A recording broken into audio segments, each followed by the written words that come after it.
joining us. I'm just going to start off with math. I'm a teacher.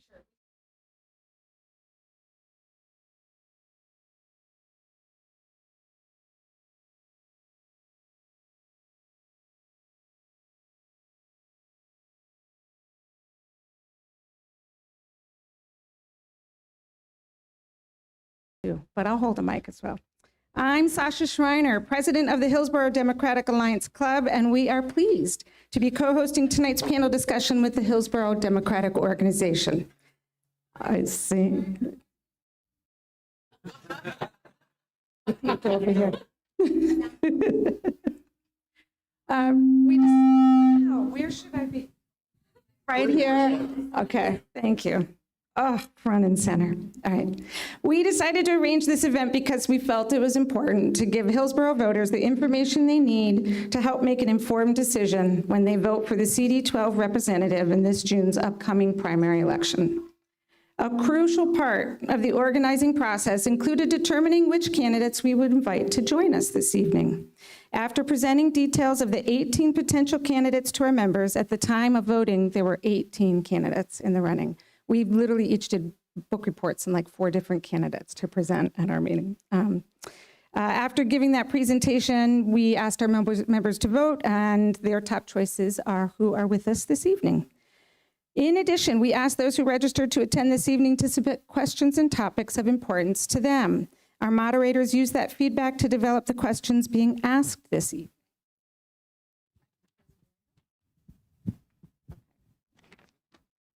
We're going to get started by welcoming our moderators, Bob Fenster and Chris Capello.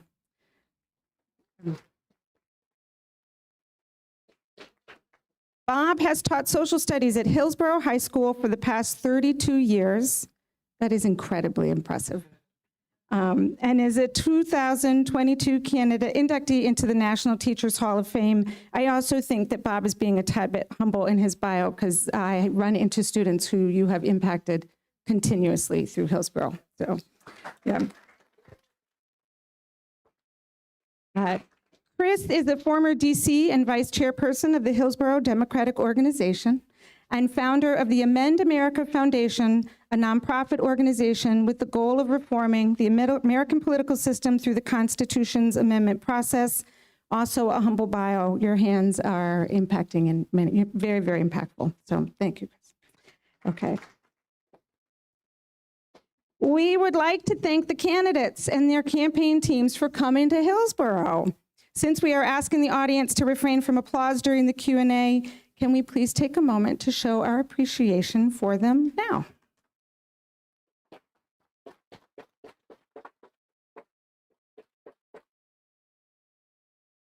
We would also like to thank our local Democratic elected officials who play a crucial role in helping and supporting the HDA.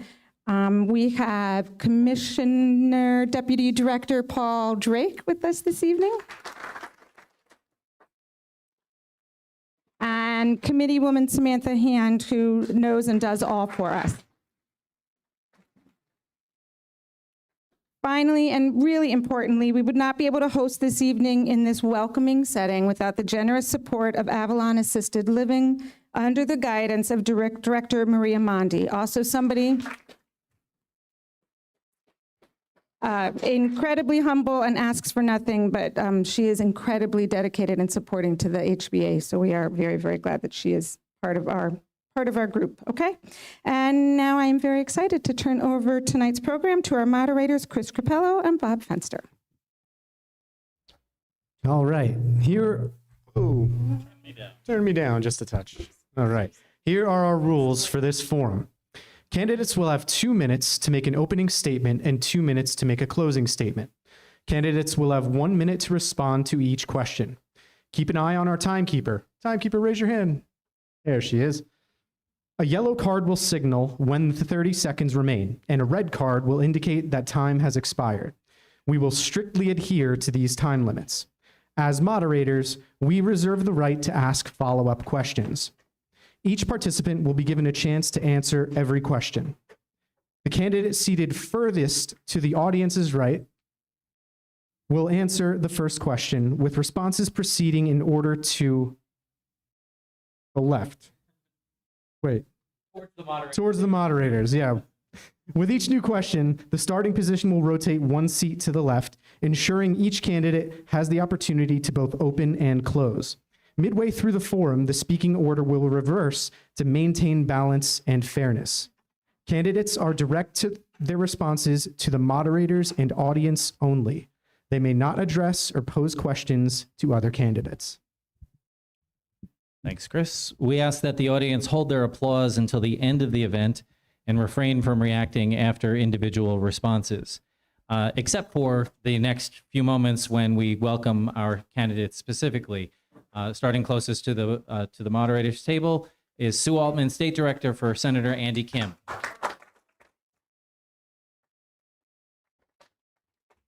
Next is Brad Cohen, Mayor of East Brunswick.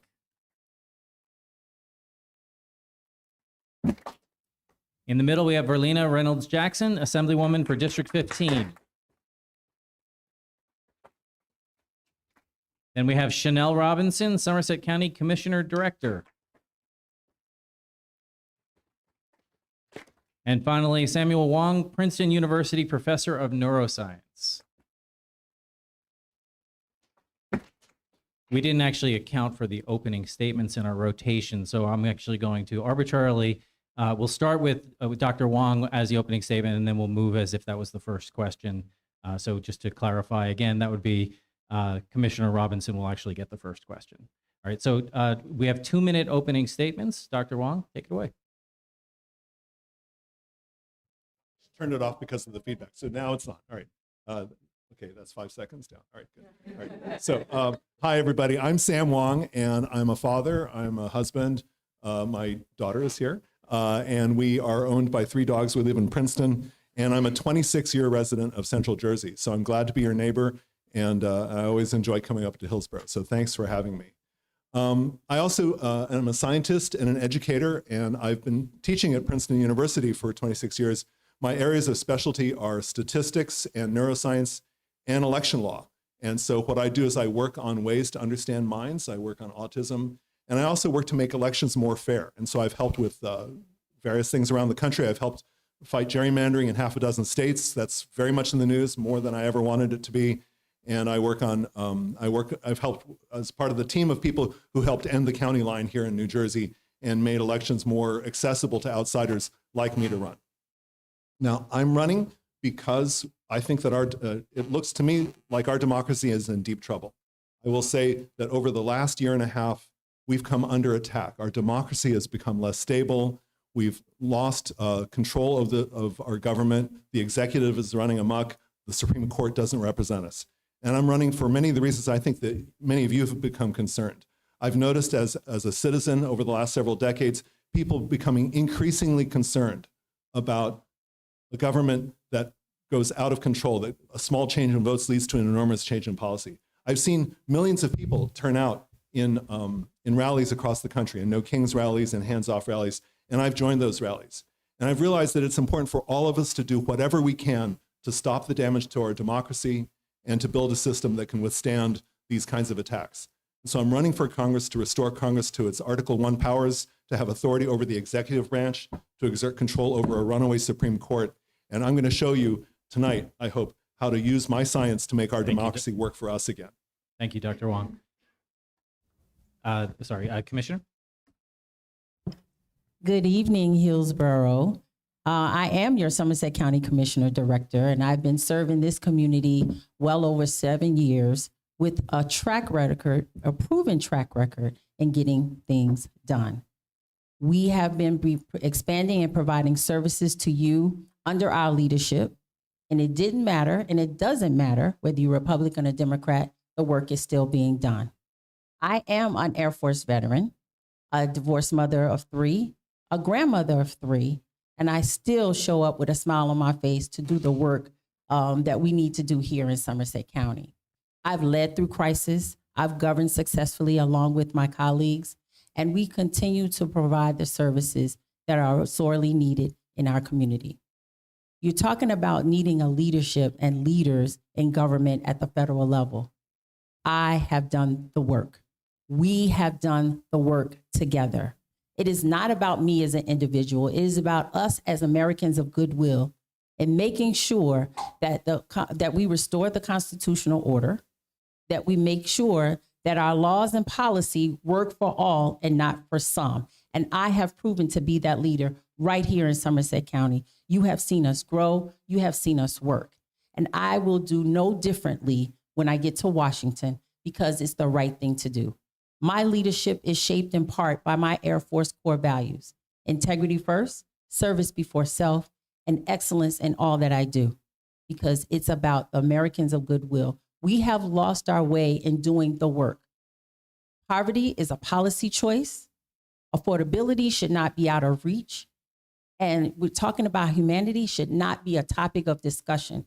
It should be all that we do in making sure that American people are taken care of. Thank you. Thank you. Assemblywoman? Good evening, everyone. I'm Assemblywoman Verlina Reynolds-Jackson. I have been representing the 15th Legislative District for the past 8 years at the state legislature. But a little bit about who I am. So my mom was the civil clerk typist for the state of New Jersey. My father is a Vietnam War veteran, and he worked for the Department of Labor. And our family mission was to always make sure that we took care of our community. So of course it rubbed off on me. My career as a social worker led me to be able to help my community do just that. So I got involved in, I call it public advocacy instead of politics, because my nephews had problems getting special education resources. And I felt like if I was the social worker, if I knew who to call, who to write, what meetings to show up to, and I still faced those challenges, how was mom or dad or even grandparents to navigate this space? So I reached out to my local official and I asked him for help. And I'm gonna just say it nicely in this room, but he was very dismissive. And so instead of just being angry, I said, you know what? We have to do something. I'm gonna run for local office. So I ran and I won. I served on Trenton City Council for 7.5 years before going to the legislature. Now in the legislature, I am a leader. I am chair of the Assembly Education Committee. I have fought to make sure that we protect our resources here. I'm fighting now for the John Lewis Voter Empowerment Act, which is for the past 4 years. I fight and I stand up even when we have control of all 3 branches of government. And so those are some of just the leadership skills that I'm talking about that I have now, and that what we need when we go to Washington. I'm talking about the work that I've done now. I'm not talking about what I'm going to do in the future. And I feel like that's why you need to, I should be your representative for the next United States House of Representatives in the 12th Congressional District. Thank you, Mr. Mayor. Well, good evening. First of all, I want to thank the Hillsborough Democrats. I also want to thank Avalon for letting us have this facility this evening. I think it tells me everything you need to know about a community when you recognize that our seniors need to be part of this decision-making process, and we came to them versus making them come to us. So that's important. I started out in all of this never thinking that I'd be up here dealing with running for Congress. I started out as a physician. I'm still a physician. I'm an OBGYN physician, been practicing over 30 years. Probably delivered a good number. Well, not in this room, but a lot of people in the area. And I'm looking at a career in women's health where women today now have less rights than when I started medicine 30 years ago. I moved into looking at working on the Board of Education because I saw Chris Christie cutting funding to public schools when our schools are the name and #1 reason that people usually move to a community. And so I ran one, made sure that we were able to keep our board working and doing it in a way that provided more educational opportunities for children and doing it within a budget. And then I ran for mayor because our commercial corridor had been decimated, and I sat and studied land use law, which is the next best thing to Ambien. And I learned what I needed to do to turn around a commercial corridor and bring it to a place where we've never raised taxes above 1% in the 10 years that I've been mayor. So we need people who can go to Congress who actually know how to get the things done to keep a place affordable and be able to live and give working families an opportunity to move up. We need to restore democracy in a world where it's being taken away from us piece by piece by the Trump White House. And we need to provide a healthcare system that's fair and balanced and provides opportunity for everybody. That's why I'm asking for your support this year to represent this entire community in the 12th Congressional District. Thank you, Mayor. Before Ms. Altman starts, please silence your cell phones, everybody. You got two. We got twice. Third time's the strike. Hi, everybody. My name is Sue Altman. Hello, Hillsborough. Hello, Somerset County. It's wonderful to be here. Thank you to everybody who put this on. I know these are hard to do. I used to be an organizer. I was an organizer for over a decade, and we ran many a forum, and I know all of the lot of non-sexy things that go into making sure an event like this runs well. So thank you to everyone. And also, thanks for bringing such a great group of candidates to this. We have some incredible public servants that I've had the honor to get to know over this process even better than before. So you've got a great crop of people to choose from. So I am Sue Altman. I have been an organizer, and powerful people have come after me my entire political career. When I was a teacher, it was right about the time that the mayor alluded to when Chris Christie was cutting school budgets. And if you were there and you remember, if you had kids in school or if you were a teacher, you remember how awful he was to teachers. He was so mean, and he was sending his kids to a fancy prep school. And I was irritated at the hypocrisy of that. And so I was living down in Camden later and showed up to one of his town halls, sat right in the front row, asked a question, already knew the answer. He answered it, he lied, called him out on it, and he got so annoyed at me that he took his wireless microphone and threw it at me at point blank range. But he didn't know that I also happened to be a former professional basketball player. So I caught it out of the air, corrected the record, and knew at that point I was totally hooked on Jersey politics. This was gonna be the new sport where I could throw elbows around. Since then, I was the state director of New Jersey Working Families, where we held powerful people accountable in Trenton, and we worked to pass legislation that worked for everyday people. And most recently, I was Senator Andy Kim's state director, where we set up an office. We built the authority of that office that had been sullied by Senator Menendez, and I saw firsthand the chaos and cruelty of the Trump administration, which is why I felt compelled to run. So I'm honored to be here today. Thank you. Thank you. All right, so we are going to start our first question, as I mentioned, is going to go to the commissioner. A quick note on these questions. We came up with some pretty good questions, but they're going to be very challenging for the candidates to answer in 1 minute. So just we'll do the best we can. Hopefully everybody can be concise.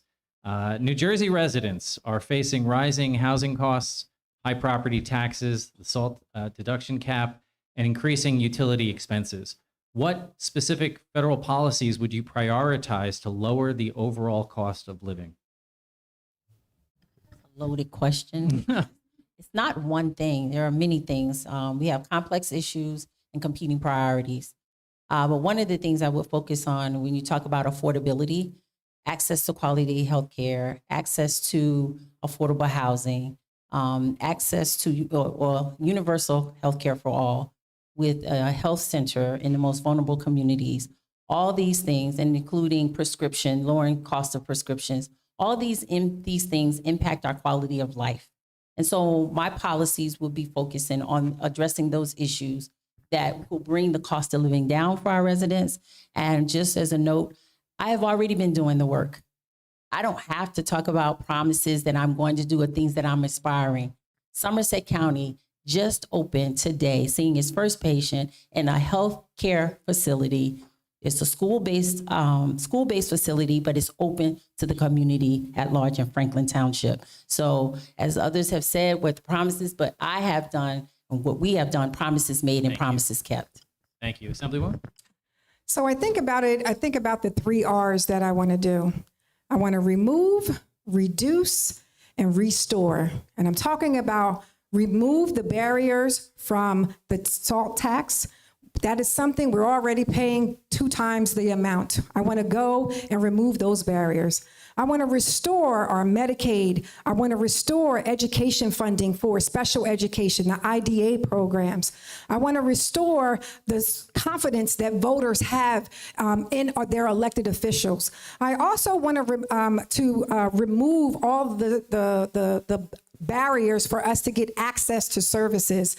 I worked inside and outside of government. Sometimes we need to change the rules. And so that might mean we need to up the ante on making sure that we have income programs that for working families, they need to have access to resources just like the social benefit programs. So those are the 3 R's that I'm going to do when I go to Congress. Thank you very much.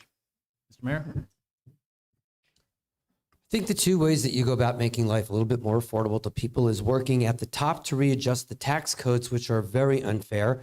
We have a tax code system right now where there are so many people at the top making so much money and not paying their fair share of the taxes that it really is preventing us from providing programs that would really do an enormous bit of good for those of us that need childcare, those of us that need healthcare, opportunities to purchase a home, which is almost impossible for young people to do today. I think we also need to close the loopholes and make sure that businesses don't have the corporate tax credits that they get, which allows them to almost pay less money than, well, do pay less money than us. And then work at the other end to make sure that the child care tax credit is adjusted, that people that are making certain incomes, we could increase the level at which if you make below that, we don't pay taxes at all, and simplify the tax code system so that it allows working class families the opportunity to move ahead and doing it without creating socialism, but just allowing Thank the you. people to pay their fair share.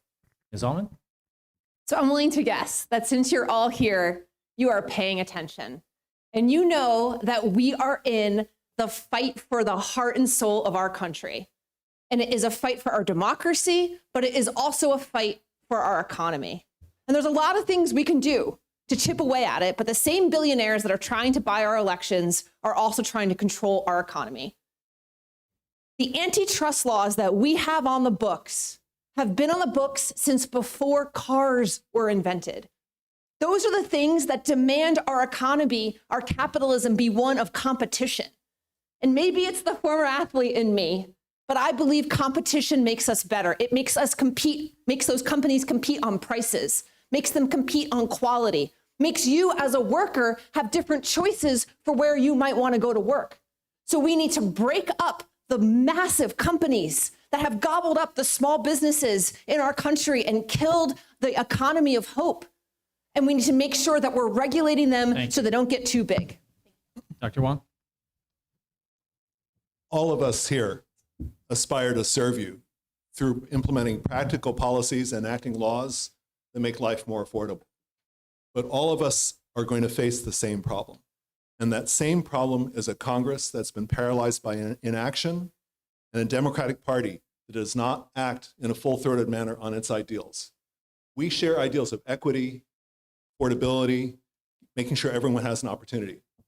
But Congress is letting us down. I served in Congress as a member of staff. I worked in the House for a few months for Congressman Doggett. I worked for Senator Ted Kennedy. When Kennedy was in the minority in the Senate, I saw him shut down the Senate to get a minimum wage increase. And that happened when Republicans were in control. What we need is a Congress that remembers its Article I powers, that remembers that it can pass laws of the types that many of us support, that remembers that it has the power to investigate, to uncover crimes, corruption, and if necessary, impeach and convict officials. That comes at the base of all the things that we'd like to accomplish. All right, Assemblywoman, you start off the next round. As some of you touched on, healthcare costs remain a major burden for many residents, including those who rely on Medicaid and disability services. What concrete changes do you support at the federal level to reduce costs in our healthcare system while maintaining and expanding access? And what role, if any, should the profit motive play in the United States healthcare system? Well, thank you so much for that question. So right now, I am fighting to pass in New Jersey the Health Transparency Act that talks about why our healthcare costs for hospitals keep going up. I don't know about you, but the insurance that we pay has gone up, up, and up, and it's the same plan. The same thing that's happening with our prescription plans. So when I go to Washington, I'm fighting against the big, ugly bill, beautiful bill, whatever you want to call it, that cut trillions, at least $1 trillion from healthcare benefits. I'm going to fight to restore those dollars because we need them. Also, I'm going to fight to make sure that we stop sending so much money to other states. We're a donor state. We send millions of dollars to Kentucky and West Virginia. We have our own projects that we need to be funding right here in the state of New Jersey. These are just a few things that I'm going to do to bring back those resources to our state. Thank you. Mr. Mayor. Well, this is really personal to me because I could tell you that 25% of my day, I literally sit on the phone arguing with insurance companies all day long. My wife's a physician. Her PA spent 2.5 hours the other day waiting to get somebody approval for their medication. This system is broken. It is completely broken. We need a system that allows for fair coverage, for fair choice, and it's reasonably priced. We don't have any one of those three things. In fact, if anything, we have the lower end, and our outcomes are worse than countries that do. So we need to get to Congress and absolutely start to put in place a universal healthcare system such as Medicare for all, where everybody has access to a simple, basic level of coverage, that nobody needs to go bankrupt, because not only did they not have insurance, we have people going bankrupt that have insurance. This is not the country that we should be being. We have such available medical care for people, and yet we are unable to make sure that everyone has access to it. We need to fix that. Thank you, Mr. Mayor. Ms. Altman. So Trump cut the ACA premiums, subsidies to the ACA premiums. And in doing so, over 50,000 New Jerseyans have opted out of health insurance. Think about the downside effects of that. Those individuals will, as my colleagues alluded to, be potentially on the verge of bankruptcy if something goes wrong. The emergency rooms that will have to see them if they got hit by a bus, they will then have to find a way to pay for the care. They will have to chase for those subsidies. Immediately, when we regain Congress, we have to put those subsidies back in. We have to make it inexcusable that in this day and age, Dr. Cohen is on the phone 25% of his time. And if you need something done, you're also on the phone with your insurance companies. The middleman's got to get out. Thank you, Ms. Altman. Dr. Wang. I support Medicare for all. When we think about the profit motive and we think about these codes, my wife is a physician, and when she was in practice, she spent a lot of time looking at those codes. The broad principle is that what we need is a system that focuses less on profits and more on using advances in technology to serve patients. We have amazing technology in this nation. In my own laboratory, I do research on autism, and I've come up with ways of using AI responsibly to give early diagnosis of autism. My sister and I grew up together, my sister and brother and I grew up together, and she's on the spectrum, and she had late diagnosis, late in childhood. And if we had had earlier diagnosis, she could have gotten the care that she deserved. Now, here in New Jersey, we have a high rate of autism diagnosis. That's just one example of ways technology can make care more equally accessible to everyone. If we redirected Congress's energy away from an economy that serves profit and towards technology development to make these things available to everyone equitably, fairly, and ethically, we would have a better medical care system. Thank you, Dr. Wang. Commissioner Robinson. A lot of what we're going to agree upon are the ideals and ideas and what makes America the best place to live. However, we don't always agree on how we arrive there. Yes, universal health care for all, with a public option, also having healthcare centers in communities of the most vulnerable. Our system is not built to help those who are oppressed and suppressed. In fact, those people who are on government assistance, when they try to get work, the rug is pulled from under them. This is a country where we take care of one another as long as everybody is taking care of their business. We have a Congress who has not addressed the concerns of the American people when it comes to prescription, when it comes to healthcare, when it comes to education, when it comes to immigration, when it comes to gun safety or gun sense laws. All these things that keep any one of us up at night, and we need a Congress that is going to address those concerns. We have to make sure that our students are taken care of, that they are not graduating with debts that are increasingly going higher. Thank you. Our next question, we'll start with Mayor Cohen. Residents in this district rely heavily on New Jersey Transit and other regional infrastructure, yet service reliability and funding remain ongoing concerns. What specific federal investments or actions would you advocate for? That's a great question, and it actually is very relevant for our particular congressional district, which sees on its Route 1, Route 287 corridor, objectively the Silicon Valley of the East Coast when it comes to healthcare and life science companies. The reason that people come to this part of the state is because of the workforce that's here. We just need to be able to get them to be able to move and through the system and through our area much more efficiently. We need investments in rails. We need investments in making sure that our airports, specifically in Trenton, can be built up so that we can continue to have options for people for transportation. We need to make sure that we invest in the bus lines and make sure that we invest in our infrastructure and our roads so that people can move through more efficiently and get to work, and make sure that we make those options available to people in working class and lower class areas, which find it far more difficult because they don't have modes of transportation. So all of this could be done easily. Have you ever seen one of those old antique maps of New Jersey? It is completely smattered with railroads. Where did we go wrong? We are still riding on trains, on tracks that our great-grandparents laid down, and we have fewer tracks and fewer trains than our great-grandparents had available to us here in New Jersey. I am obsessed with public transportation. When I was in the senator's office, I worked on that Gateway thing where Trump tried to punish Chuck Schumer by holding up funding to the Gateway Tunnel. It was a catastrophe.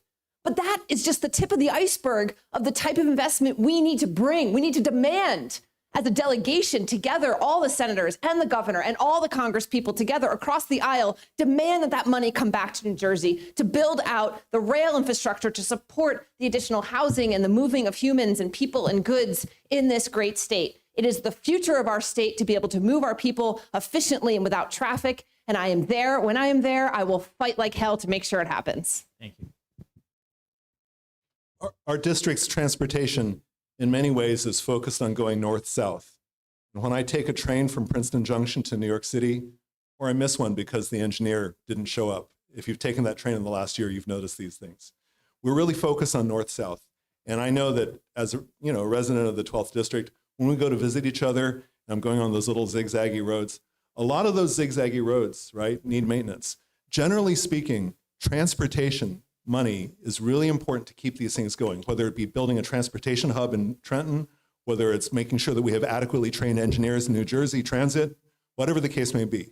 These sources of money are under attack. When the Trump administration launches attacks on states just because of the way they voted, that creates problems for us living here in New Jersey.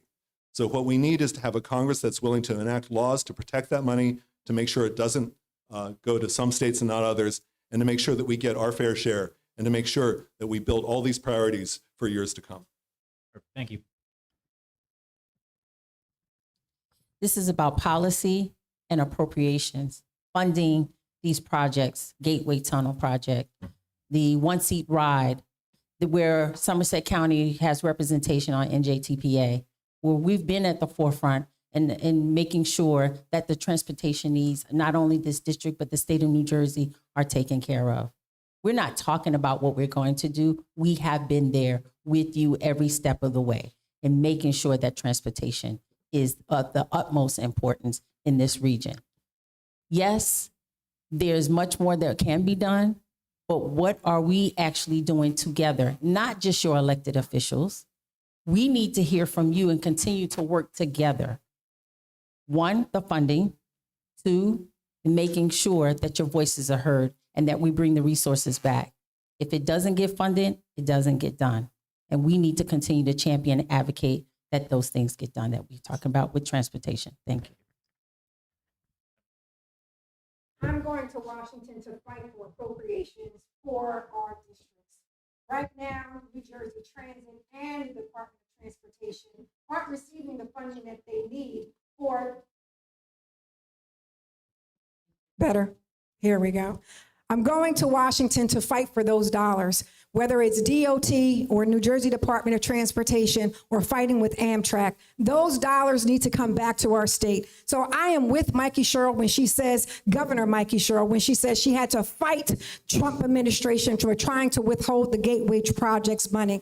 I am going to continue to fight for those dollars because we need them. We can't get to and from work if the train doesn't show up on time. But I am a voice, a fighter, and that's what I'm going to do. Fight for those appropriations citizens to make sure that they come back to New Jersey and work with our delegation. You need 216 votes to get anything done. So that's what we're going to do.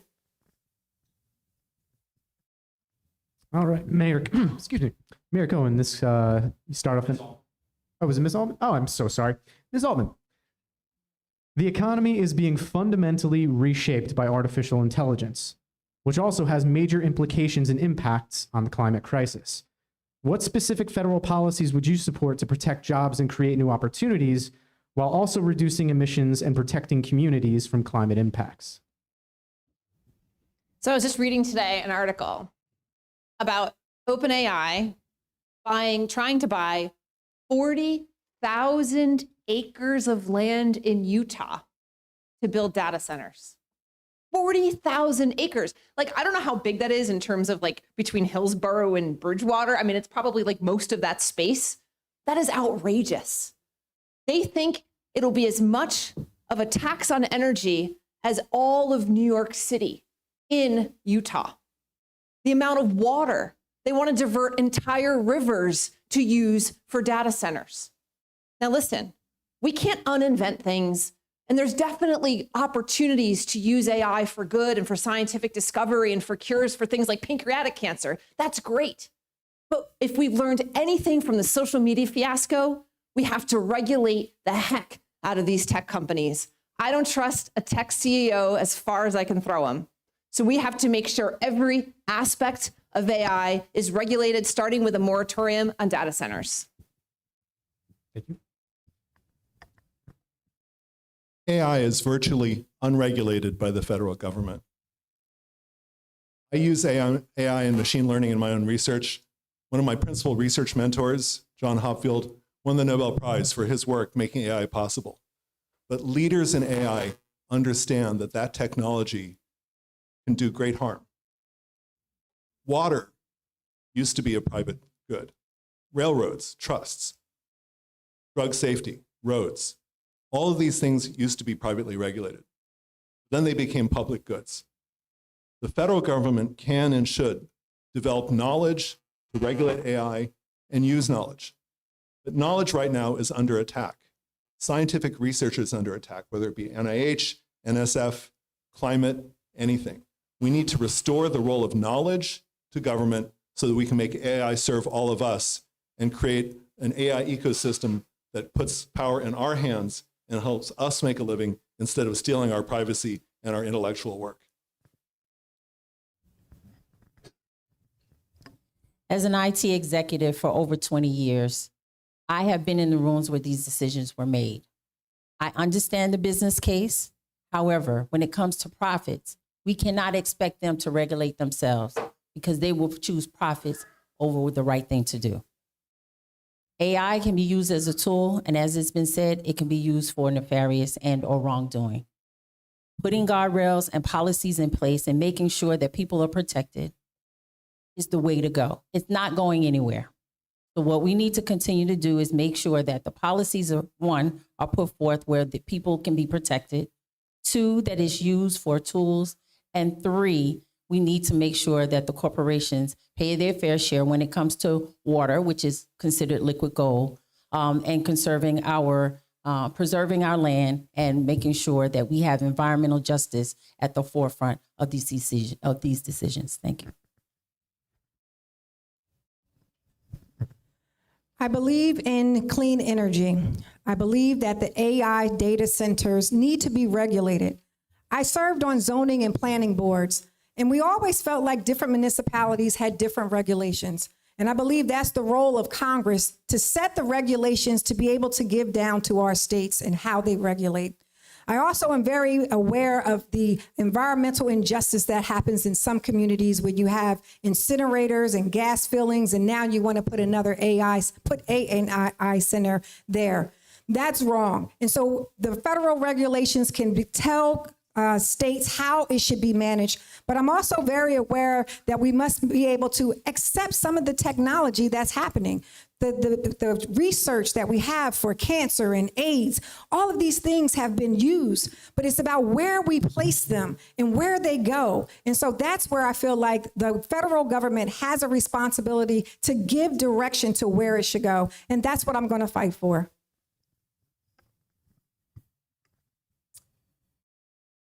Every new technology that's ever been invented, whether it's computers, whether it's the internet, has always posed a risk that we may lose jobs. We've heard this before.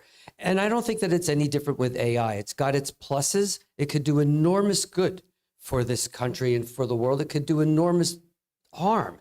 So the role of government is to make sure that that's where we put our foot down and make sure that those things are being done in a way that protects the environment. So whether that means we make sure that there are systems that are in place that are renewable and make sure that the AI companies utilize those, and that's being done as we speak. Water systems that could be recyclable so that you're not overusing water and taxing and burdening the residents. And making sure that we retrain folks that might be displaced by jobs so that they could be trained in something else. AI will ultimately, while they may lose jobs, it will also likely create new jobs like every other technology we've had before.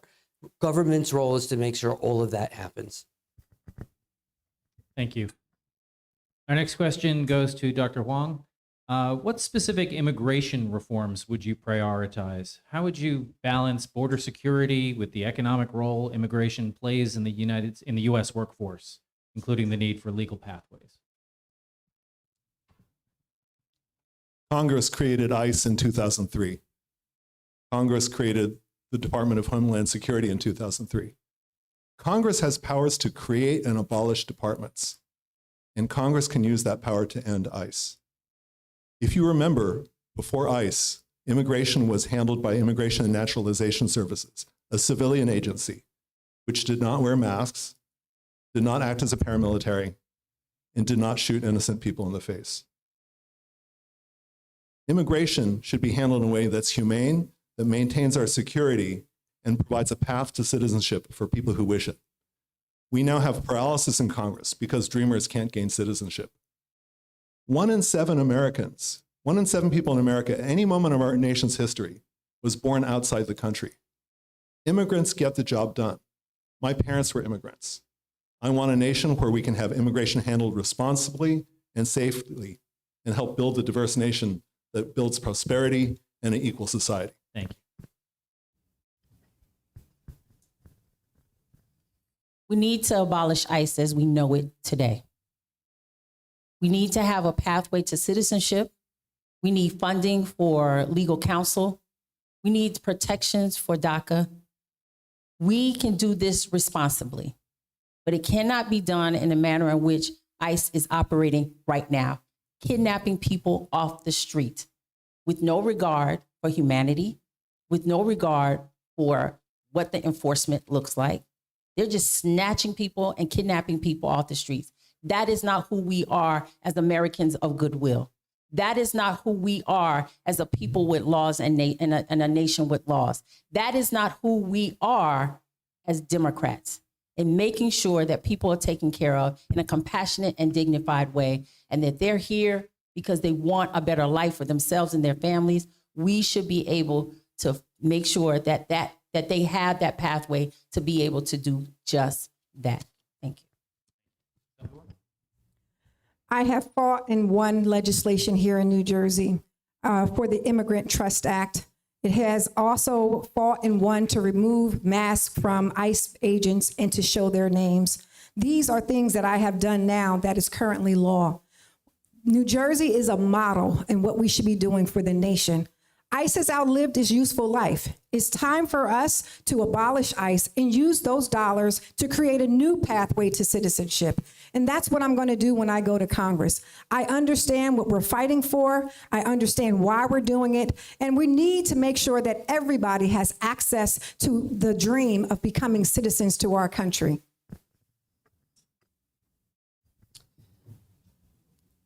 We're a country of immigrants. Unless you're an American Indian, we have all come from somewhere else in the world to this country because of its dreams and its ideals of freedom and opportunity. My father-in-law came here after the end of World War II. He was a concentration camp survivor. And a couple of years ago, just before he died, he said, I'm seeing things in this country that I never thought I would see before, things that I only saw in Europe. And we said to him, oh, old man, stop. This is never going to happen here. And look at where we are right now. People being picked up off the street, people being thrown in detention centers, people being treated in a totally inhumane manner. That's not the America that we, or the ideals that we as Democrats or anybody in this country should stand for. There are absolutely needs to have border security. People who are here illegally and are criminals should be removed. But the manner in which we're doing it right now is absolutely not what this country stands for. If I'm in Congress, I can assure you that we would do everything possible to change that. Immigration has been a political football for both parties for my entire adult life. It has been a politically convenient scapegoat for a lot of the country's ills. And now that it has boiled up into a catastrophic mess brought on by the Trump administration and the criminals at ICE, it is beholden on us and the next Congress to fix it. When I was in Senator Kim's office, we met with ICE, and it was really hard to hear how they talked about human beings in the racist and generalized way that I realized then and there, ICE had to be abolished. And we have to build a fair and welcoming immigration system, one that has border security, of course, but is also fair and easy to use, where people can move and evolve from having a green card to be legal citizens, where H-1B visa process is reformed, where the asylum courts and the refugee courts are well funded, so these processes don't take years. Thank you. Now is the time that we confuse everybody and change the direction of our responses. Mayor Cohen, you're going to get the next question, and we'll go the opposite direction.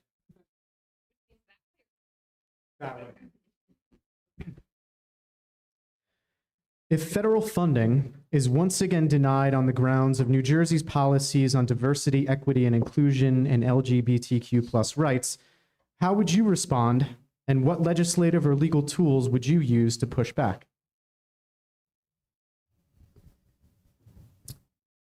Again, we should be proud of the fact that we live in a state that is the most diverse. We live in a counties here that are the most diverse in the state. We need to be able to preserve the right for everybody to be able to have opportunities. And the mere fact that the federal government has decided that DEI is now off the table provides an opportunity for individuals to deny rights to folks who were finally starting to see that they had an opportunity for advancement in this country. One of the major roles of the federal government is managing to understand that our role is to make sure that civil rights are protected, voting rights are protected, and that all of these rights give individuals the opportunity that from no matter what background they come to, that you could become whatever you want in this country. Congress needs to make sure that we restore that. I'm going to continue to do the fight that we've been fighting for. Right now, I believe in gender affirming care. I believe in LGBTQ+ rights. I believe in gay marriage. These are things that we continue to fight for. This administration is just, the Trump administration is just acting so recklessly. The funding, there's states like Florida that can't even use the word black in Black history to celebrate art and culture of one's ethnicity. This is all wrong. It's not right. I'm speaking up, and I would continue to use the platform to elevate our community and celebrate our differences, because that's what we should be doing. And that's the right way to represent New Jersey. This lawless president has dismantled everything that we know and care about. And that's our neighbors, our husbands, our wives, our children, our grandparents. And what we have to do is restore everything that he has dismantled, or this administration has dismantled. I often say that he is not the problem, he is a problem. So what do we do together as Americans? Not just the legislatures, not just the elected officials, but when we stand together and stand up for the right thing, that's when we can move things forward. That's when the change happens, under pressure, just like a diamond. A diamond formed from coal is under pressure. We are under pressure right now, and we must come forth like a diamond or like pure gold. And when you have a fighter and leaders in Washington to do just that, when it comes to appropriations, when it comes to good policy and governance, that's what it takes in order to make these changes. I've admired people who have come out to block ICE detention centers. I've admired people who have said that they're going to fight. I've admired people who want to resist these things. When Congress becomes controlled by the Democratic Party, it is time for us to turn those ideas like fighting and standing up for principles into practical action. And this question, like other questions, is a matter of law. And I just want to remind everybody that executive orders are only legal if they are consistent with the law. And laws are only legal if they are consistent with the Constitution. And right now, we have a Congress that is not exercising its power over the executive branch or over the Supreme Court. So when we want to protect the rights of LGBTQ people, a student, a postdoc in my department at my university who lost her grant because it addressed hormone issues. So these issues have to be addressed by doing things like making sure the Senate has the full power to act, to make sure that we restrain the Supreme Court, perhaps by enlarging it or limiting its terms of action, terms of office. As a former teacher and a former coach, it is so offensive what bullies the Trump administration is. They're choosing to pick on trans kids. Like, those are some of the most vulnerable students in our classrooms and our communities. These are students, young people who commit suicide at a higher rate than any demographic in our country. And you're gonna pick on them, and you're gonna single them out, and you're gonna pass laws in Republican states where they can't play sports, but they also can't even sing in the choir. They can't be part of chess club. Are you kidding me?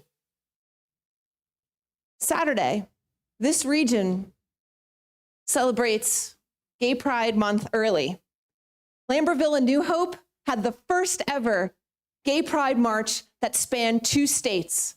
So this is a legacy for the Central Jersey region to stand up for queer folks, and I always will. Thank you. All right, our next question is going to the Assemblywoman. The conflict between Israel and Hamas has created divisions within the Democratic Party. As a member of Congress, how would you approach decisions on U.S. military aid and diplomatic support for Israel? Thank you so much for that question. You know, again, our president, the Trump administration is just acting so recklessly. I don't even know why we're in this war. This is when we need to stand up to the administration, when we need to invoke our congressional powers, where there should be oversight, where there should be investigation, where we control the purse. We say, if we go to war, how long? We need to invoke the War Powers Act. We need to do all of these things. Congress has the ability to do that, and that's what I'm going to fight for. I'm going to make sure that we go. We have to. Even if we don't win, it doesn't mean that you don't fight. Again, we're in a war that we don't even know why we're here. It's costing us trillions of dollars every single day, and still we don't have health care. We don't have education that we should. We're not funding our housing programs, and the list can go on and on. But I tell you, Congress has the power to do oversight, investigations, and indict. If we do our job, then we can send it over to the Senate, and then they can do theirs. Commissioner? As a disabled veteran, I understand firsthand the cost of war, not only by the trillions and billions and trillions of dollars that are being spent, but the cost of lives, innocent lives. Our servicemen and women are being sent into harm's way. We are killing innocent people. These are war crimes. We should be invoking Article 25. We should be following Leahy laws when it comes to rules of engagement for war. We should be recommitting to NATO. We should be continue to reform and reforge allies and reestablishing those relationships. This is not just about the money. This is about what we're doing to innocent lives and sending our servicemen and women into harm's way. They come back never the same. And the money that we're spending and the reason that constitutional order has not been restored because this is unapproved. I agree with Shanel Robinson that when crimes are committed, war crimes are committed, international law should apply. I want to back up a little bit and say that our nation has gone very far away from values of inclusion, of protection, of including everyone, making sure everyone feels safe. And abroad, we have to apply those rules equally to all nations, whether it be a nation that drops bombs on innocent civilians, whether it be a toddler in chief who goes to war, perhaps in an effort to block the Epstein files. We don't really know why we're in that war. We need to back up and think about why we're doing these things. And I just want to say that we also need to protect civilians in the United States. There is this disturbing tendency for us to turn this into a partisan issue, right? Or even a war within the Democratic Party. But we need to make sure that all communities in the United States are protected. And we make a distinction between our fellow Jewish and Muslim neighbors here in New Jersey and all over the nation. And these things are happening abroad. And that means protecting everyone in the United States as well. This war is illegal. I am deeply concerned with the effect it is having on prices in our gas pump, with goods that are all over, that come over road and that travel around the world. This war has not just cost trillions of dollars, it has had a huge impact on the American consumer. Obama had a solution. We didn't want Iran to have nuclear weapons, of course. That is a place that killed their own citizens for protesting for democracy. But the idea that we would go to war and that we would abandon diplomacy in yet another moment in the Trump administration to create a senseless war with no end and no exit strategy that just puts the burden on the American consumer is deplorable. And like Professor Wang, I am deeply concerned about both anti-Semitism in this country and Islamophobia, because when we see one rise, we see the other, and we should not be I'll leave there. Thank you. Mayor. Thank you. I think it's possible to hold two thoughts at one time.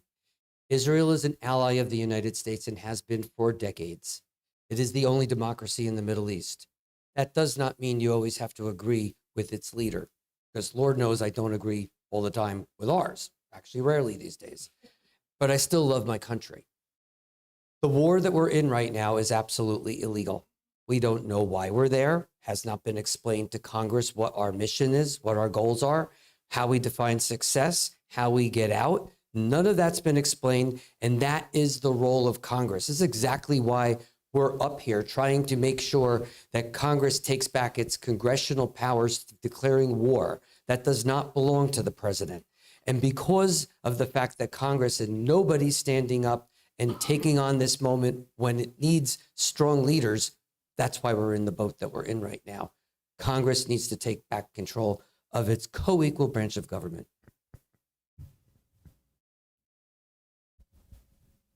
All right, this next round starts with Commissioner Robinson.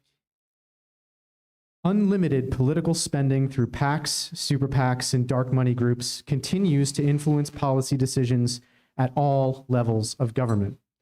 What reforms would you support to limit the influence of large donors, and how would you approach accepting or rejecting funding from major political action committees?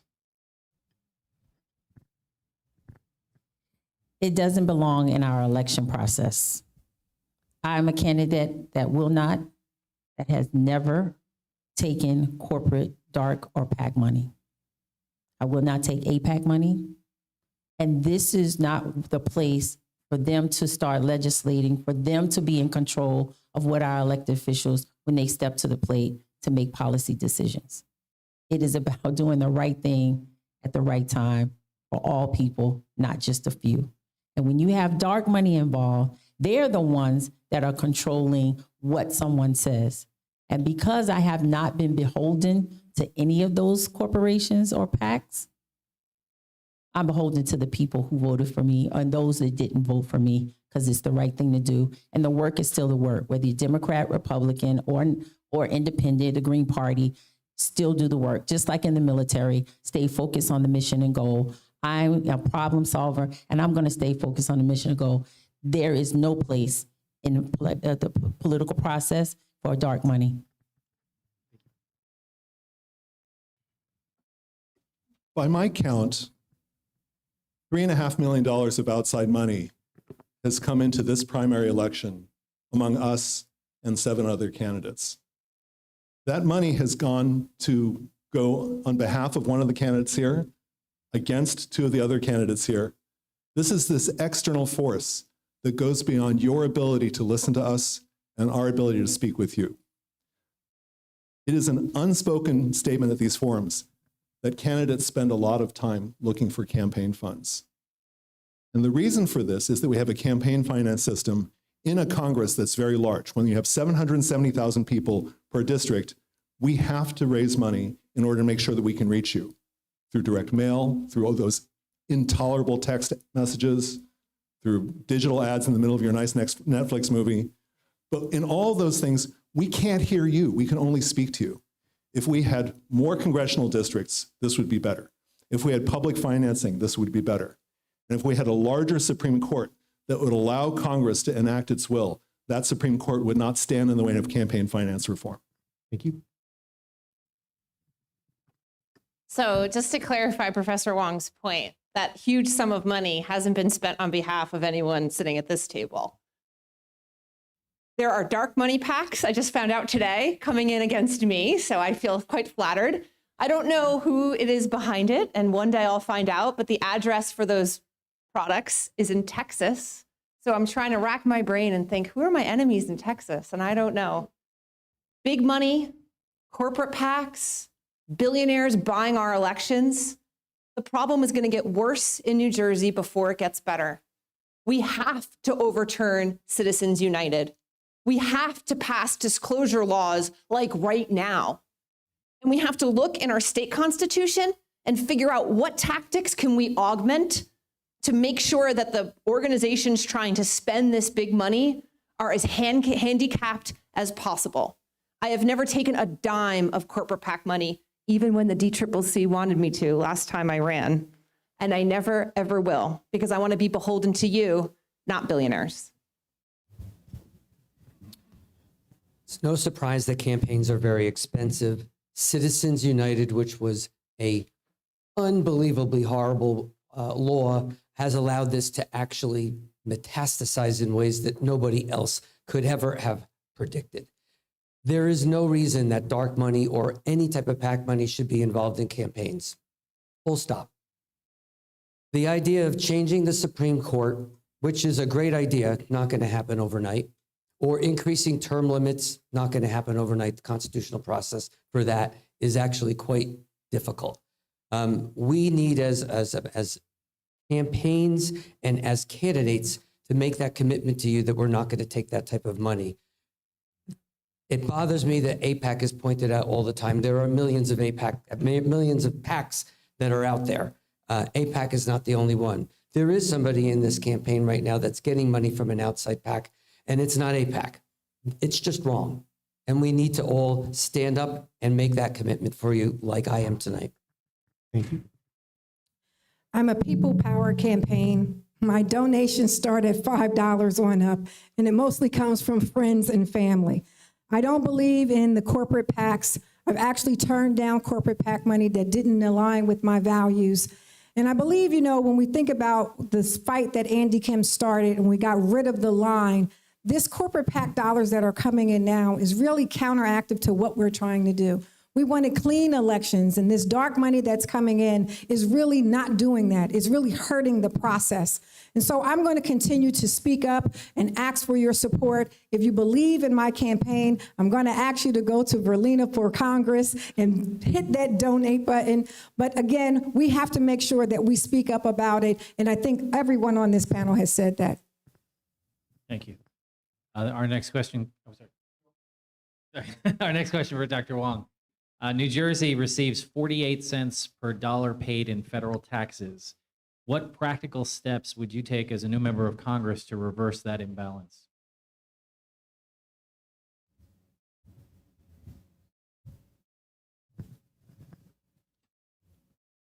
Well, we need to restore the SALT deduction, make sure that's permanent. I will say that New Jersey is an engine of discovery, and money comes into New Jersey for scientific research, and that scientific research is under attack. And unless you think that I'm speaking out of self-interest, my own research has brought in $10 million into this state, creating dozens of jobs. Research creates jobs, research creates prosperity, and one thing that we need to do is make sure that people at Rutgers, at Princeton, at TCNJ, at NJIT, all over the state get protected.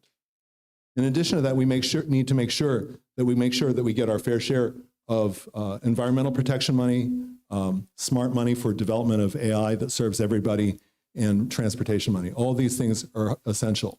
And as we build our economy, that's going to help equitably redistribute the tax base to make sure that it serves everyone. Thank you. Altman.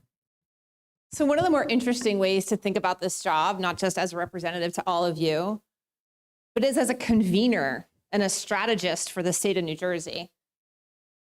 When I was with a senator, I discovered that, you know, the research triangle in North Carolina, right? And it's got North UNC and Duke. They go in for federal grants together. So each of them has a different piece that they're working on towards a really big project. So they get a lot of federal grant money. Well, now you have the research triangle, then you have biotech startup there. You know what New Jersey does? We compete with each other. This university competes with that university, competes with this university for the same grants. And so we aren't as strategic as we could be. And that's just one example. That's just higher ed. What if we approached it holistically? What if we looked at these problems as a central Jersey region or as an entire state? What if we worked together as a delegation with the senator and the governor? There's real opportunity here, and it could be really interesting and creative and prosperous for the state. Thank you. Well, the simple answer to the question is to help us get more of our money back, we simply need to get control of Congress. Because without control of Congress, most of the blue states seem to be continuously moving the dollars out of New Jersey into those states that are not acting in our interest. And so where could we use those dollars if we were to get control? We've said it already, we are a hub of the life sciences. We need to be investing in our research. We need to invest in our educational opportunities to provide the workforce that could seed that industry. We need to invest in our transportation system and advocate for those type of dollars to come to make sure that we could have a robust economy in this area. And all of these things translate into the ability for us to be keeping and justifying those dollars coming back into this area because these industries feed the rest of the country. We need to make sure that they are provided with the funds needed to keep them going. In Congress, we could do that. And as a region, we are much better able to do that. That's what the 12th Congressional Representative will be doing for you if it's me. I said at the top when I first came in that New Jersey is a donor state, and we send millions of dollars to West Virginia and Kentucky and also New Mexico. We have the ability through Congress for oversight, for investigation, and for funding and appropriations.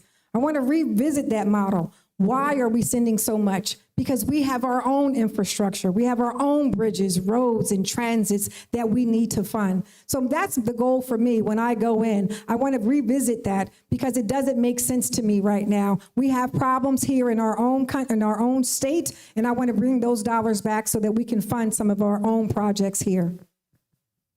Thank you. We need to work together at every level of government.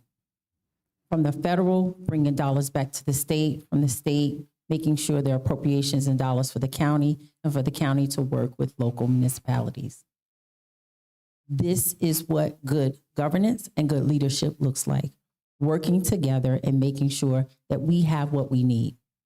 We've done it with smart growth here in Somerset County, where we won award-winning prizes for our preservation, land use, as well as economic development.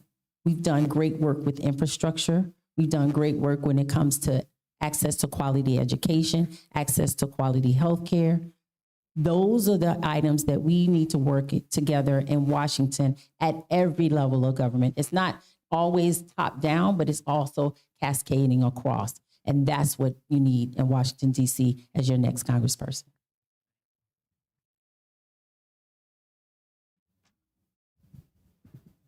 Who's up next on the order? I'm sorry. Ms. Altman. All right. Many voters are frustrated with both major political parties. What do you see as the biggest weakness within your own party?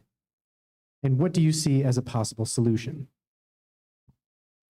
So this one really hits to the work I've been doing my entire career. I have stood up against both parties. Honestly, working in Trenton and seeing how Trenton operates, where there's always a little skimming off, one for you, one for me in my pocket, one for you, one for me for my business, really explains a lot about how power works in DC. New Jersey's not the minor leagues at all. DC is not the major leagues. So we as Democrats have to ban stock trading for congressional candidates. We have to be the ones who are no longer greedy and trying to grab for our own selves. We have to make sure that we are pushing transparency and we are holding our own party accountable to problems in the way we govern. And we have to deliver for people. Too long, Democrats have gotten away with not delivering for people. And that is a priority that I will prioritize. Thank you.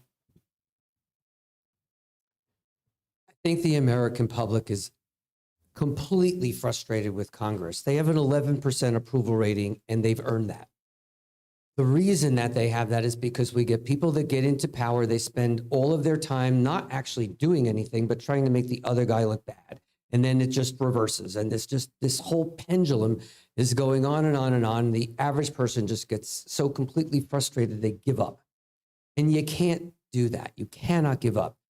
Congress has enormous opportunity to make life better for people. In the Democratic Party, we are that Big Tent party. We accept a lot of people here because the fundamental premise on which the Democratic Party stands is that we are always looking to advocate for those that can't advocate for themselves. We can't ever move away from that, but we don't always have to agree on how we do that. And in order for Democrats to be successful, we need to come up with a way in which we all stick together. The Republicans are doing that, and that's why we're in the boat we're in. We stick together, we will get our way, and life will be better for most Americans. Thank you. The economic crisis that we're in right now is not a D or an R. It's when you go to the gas pump and paying $5.50 for a gallon of gas, or you got a small business and you have diesel that you have to buy, or you're a small business owner, your light bill has just tripled, or you have a daycare center and you're trying to pay your employees as well as keep your business open. That's not a D or an R issue. And so the American people are frustrated that we're not doing enough for them. I feel like I'm going to Congress to fight. I'm going to Congress to call out all of these issues because we do have that congressional oversight. We do have the ability to say this is right and this is wrong. We do have the ability to come up on charges and indict the president on what's happening. This is the role of Congress. We get to say where money goes and where money shouldn't go. We get to decide if we want to increase the budget or decrease the budget. And that's what people are frustrated about, is that we're not doing that. And so I'm going to go and I'm going to continue to fight for us. Thank you. What's not working well is we're not working for the people. People have their own self-interest, they have their own agenda, and they've forgotten about the people. Our messaging is off. We're so concerned about what the R's are doing that we're not even concerned with what we're doing and what we're not doing. We're just playing like you said, the pendulum or the ping pong ball. They talk about us, we talk about them. Where does that get us as Americans? Nowhere. I'm a problem solver by nature. And in the military, it didn't matter if you were Republican, Democrat, black, white, male or female, how you showed up, who you loved. I did come through the era of don't ask, don't tell. However, it was about the mission and the goal. So if we focus on the problems and coalesce around the issues that are human issues, and these are moral ones, let's stop playing the game of falling into the concept of it's a D versus a R. I agree with you, Assemblywoman. It's about humanity and what we do for the American people. Thank you. Okay, I'm going to disagree with the previous three respondents here. When the gas price is $5.50 a gallon, that's an R problem, okay? Self-dealing is something we can solve, but that's not actually going to solve some of the things that we want. If we want a Congress that's going to get things done, Democrats have to find their inner power and take control. You know, if you're on a road trip with a toddler and you and the toddler disagree about whether to get ice cream or disagree about where to go, you don't take turns driving with the toddler. Somebody's got to be the grown-up and somebody's got to drive. Great change in periods of upheaval in American history happen when one party decides to act. That can be the Voting Rights Act. That can be the Civil Rights Act. That can be the Affordable Care Act. That can be Medicare. Democrats' main problem right now is that they are unwilling to act on their principles to make sure that they take control and be the adults in the room and make sure that we get the job done, all the jobs that we've been talking about tonight. Thank you, candidates. That is the end of our question and answer period. We're going to move to our closing statements. Mayor Cohen, you have drawn the lot for going first. These closing statements, I'll give you a second. The closing statements will be 2 minutes long. And again, you go right ahead. First of all, I want to thank again Hillsborough Democrats for allowing us the opportunity to be here, the other candidates here, giving you their views, and this is what the democratic process is about. As a physician, I've spent years taking care of patients. I have a keen understanding of what we need to do to fix a broken healthcare system that's in desperate need of medicine, problem solving. As a Board of Education member, clear idea what's wrong with the education system and the things that we need to do to preserve the best education system that we have is in New Jersey. It toddles every year, either with Massachusetts or New Jersey. Let's make sure we preserve what's great and improve that in a way that provides opportunities for the rest of the country. We're a model. I also spent years now as mayor, being able to manage a budget, provide redevelopment that opened up opportunities for not only housing, but housing that's affordable and affordable housing. We know how to make the changes that America needs because I've done that right in my own town. We just need to look at the bigger picture and recognize that those same skills are what we need right now in Washington.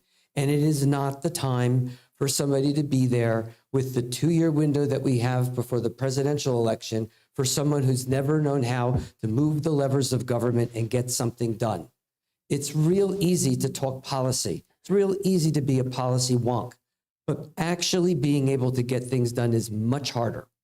And we need to have somebody who could get to DC, knowing all full well how to move the levers of government and make the change that we need to have for this country because we don't have time. It is my sincere hope that you will put your trust in me to be that person to get the job done for this entire congressional district because we don't have any more time left. Democracy is on the line. Thank you. Thank you, Mr. Mayor. Assemblywoman, you're next. I want to thank everyone for staying with us this evening and hearing all of our concerns and really your concerns. And so I have gone to the rallies just like you. We've done the marches, we've gone to the vigils, and we walk away and we say, now what? My now what is fighting for us in Congress. I'm the only state legislator that has passed bills that are now signed into laws. Whether we're talking about the Immigrant Trust Act, whether we're talking about making sure we remove masks from ICE, whether we're talking about restoring community college, whether we're talking about workforce development, whether we're talking about housing and making sure that we fund the Housing Trust Program. I'm doing all of this right now. The number one thing, the goal right now is for us, New Jersey, to be the model state to pass the New Jersey Voter Empowerment Act. I've been working on this for the past 4 years. And even when we have control of all 3 branches, I'm still fighting within my own party. So that tells you that I'm a fighter and I'm willing to stick with the fight until we win. And that's the goal. That's what we need. Someone that has the leadership and the experience to get the job done and make sure that we look out for all towns, not just big ones, not just the political bosses, but the ones that need help, the road projects, making sure that we come back and we show up for you and listen. I'm a listener, I'm an advocate, and I want to be your next United States House of Representative member for the 12th Congressional District. My name is Verlina Reynolds-Jackson, and I'm asking for your support this evening. Thank you. Commissioner, sorry. We are facing challenging times. Hardworking families are struggling to make ends meet. Some can't pay their bills. Some can't afford their prescriptions. Some can't afford the rent or the gas to get to work. What are we talking about here? This is about humanity. This is about dignity. This is about leadership who have the compassionate, dignified care. I have been a leader where my integrity has never come into question. I have been a leader who have carried communities forward. I have been a leader who has had great governance. I have been a leader for the people of Somerset County and beyond, because my leadership does not just stay in the borders of Somerset County or in the borders of New Jersey. I have worked with leaders from across the aisle to move the needle forward. This past February, Somerset County was one of over 3,000 counties represented in a bipartisan way in DC, where we put forth over a dozen resolutions for this 119th Congress in the form of infrastructure, FEMA, healthcare, gun sense laws, and so many more, even the big ugly bill. How do we make sure that TANF and SNAP gets to those who need it, the government assistance that is needed for those here in New Jersey and beyond?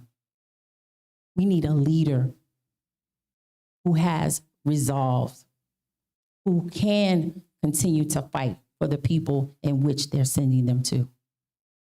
Washington is only one stop. We need to continue to send principled leaders, and you have an opportunity to do just that. Again, poverty is a policy choice. Affordability should not be out of reach. And the topic of humanity should not just be a talking point. It is a moral mandate that we send someone to Washington with experience that matters and a heart that cares, not for on-the-job training. Thank you, Dr. Wang.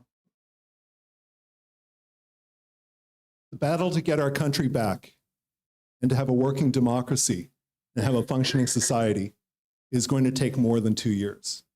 You're choosing who to vote for in a primary for a 2-year term, but we are going to have to work at this together for more than 2 years.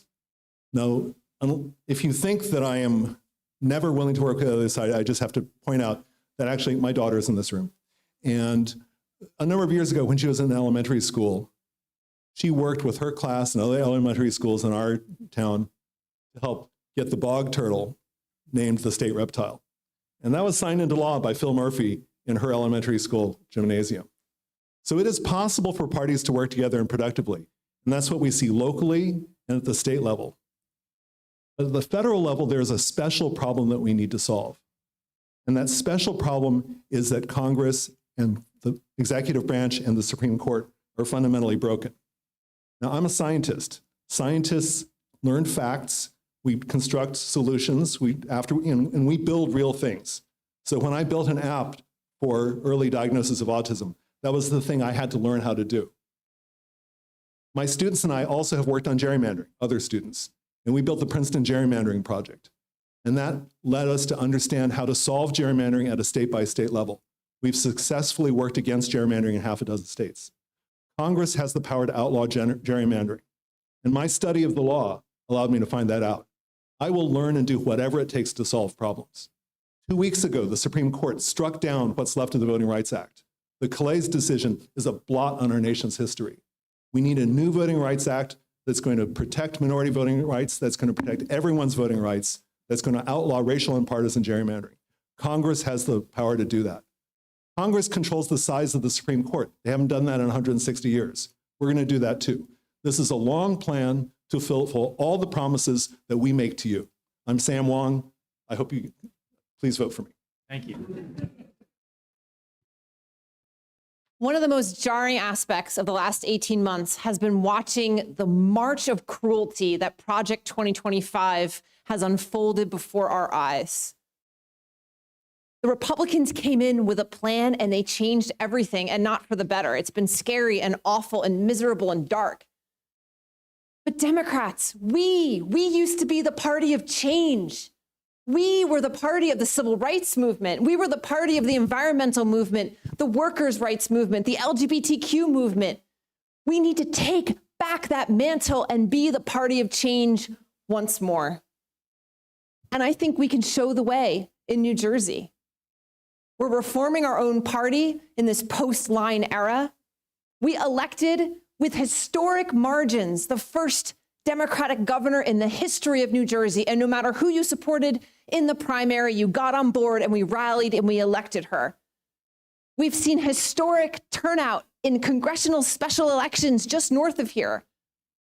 We can show that there is hope and promise and a better future for our party and our government and our country. And each of those things will have to be rebuilt. We have to hold the Trump administration accountable for the horrors and the things they've put our government through and our people through and the murders they've done to people in Minnesota and all around the country. But we also have to deliver for people. We have to pass Medicare for all. We have to put funding back into the Department of Education, into the Department of Environmental Protection. We have to show that voters and constituents and residents of this great country, that Democrats have a vision, that we're going to deliver for you, that we're not just going to take something and put it in our own pocket and go home, but we're going to make the economy more fair. We're going to stand up to corporations and billionaire interests. I am Sue Altman, and I have fought against powerful people my entire life. And I have built coalitions. I have fought and I have built. And when I get to Congress, I will work together to be there, to be a fighter and a builder for this opportunity we have. Thank you. Thank you. That brings our debate to a close. Let's give it up for our candidates.